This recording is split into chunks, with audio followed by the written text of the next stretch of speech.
Bismillahirrahmanirrahim. Assalamualaikum. So now I will proceed to subtopic 7.4 with the title of differencing. A non-stationary series can easily be made stationary by the process of differencing. This is analogous to the process of removing the trend from the actual data.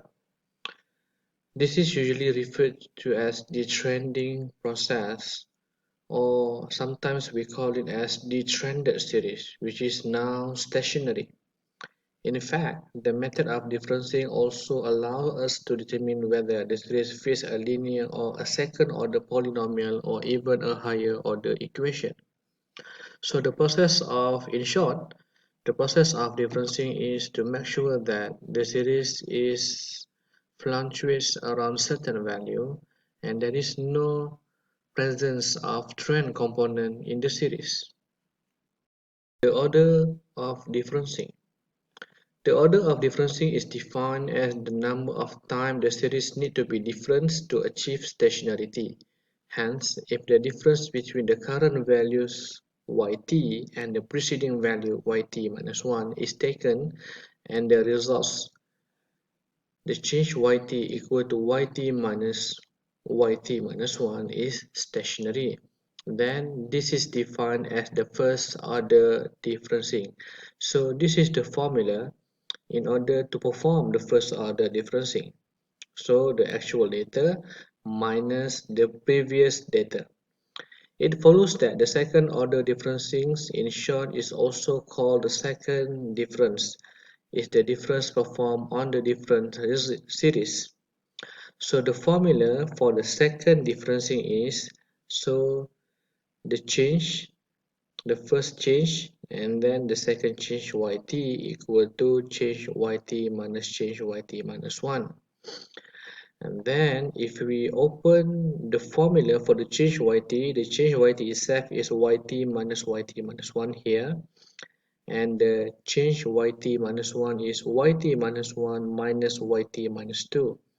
So if we open the bracket, so we will get yt and then negative yt minus 1 and negative yt minus 1, so we will get negative 2 yt minus 1 and minus multiplied by minus yt minus 1, supposedly we will get positive. So student must correct the formula in your textbooks. This is not the negative value, but it must be positive value, yt minus 2. So this is the formula in order to get the second order differencing. For the monthly data series, so the first differencing of yt equal to yt minus 12. So 12 to represent the monthly data series. For the quarterly data series, so the first differencing for the yt equal to yt minus 4. To demonstrate this property, consider a linear trend t equal to alpha plus beta t, and by virtue of its characteristic, the variable t is non-stationary because of the t here, the element of t here. So if t equal to 1, so the values will increase by that value. So if we multiply by 2, so it will rise up. So the linear trend t is not stationary. So since the t is not stationary, so we perform the first difference. So t equal to t minus 1. So this is the formula of the first differencing. So tt here is alpha plus beta t. Meanwhile, for the tt minus 1, so alpha plus beta, so the t here will be replaced by t minus 1.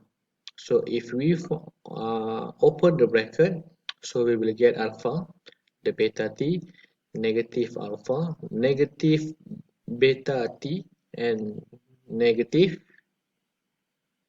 sorry, this is supposed to be positive. This is supposedly to be positive. So alpha minus alpha, so will be 0, beta t minus beta t will be 0, so the remaining will be the beta. So beta is any constant value, okay, which is constant and stationary. So now we can confirms that if we perform the first differencing for the linear trend model, so we will get stationary series. Now consider a series having quadratic trend of the term t equal to alpha plus beta 1 t plus beta 2 t squared. And taking the first difference with the same procedure, so we will get beta 1 plus beta 2 multiplied by 2t minus 1, okay, which is not stationary. Why? Because we still have the t here, okay, so the t here indicates that the series still not stationary. So reader can now proceed to the second difference and show that the resulting series is stationary. So means that for the quadratic trend here, so if we perform the first difference, it's still not stationary. But if we proceed for the second differencing, okay, so it will get stationary series. Okay. In most economic time series, performing the second difference is sufficient enough to induce stationarity in the series. So hopefully student can derive the second differencing for the quadratic trend, and you will get the constant value to indicate that the quadratic trend is stationary after second differencing. Table 7.2 represent on how to find the first and the second difference by using Microsoft Excel.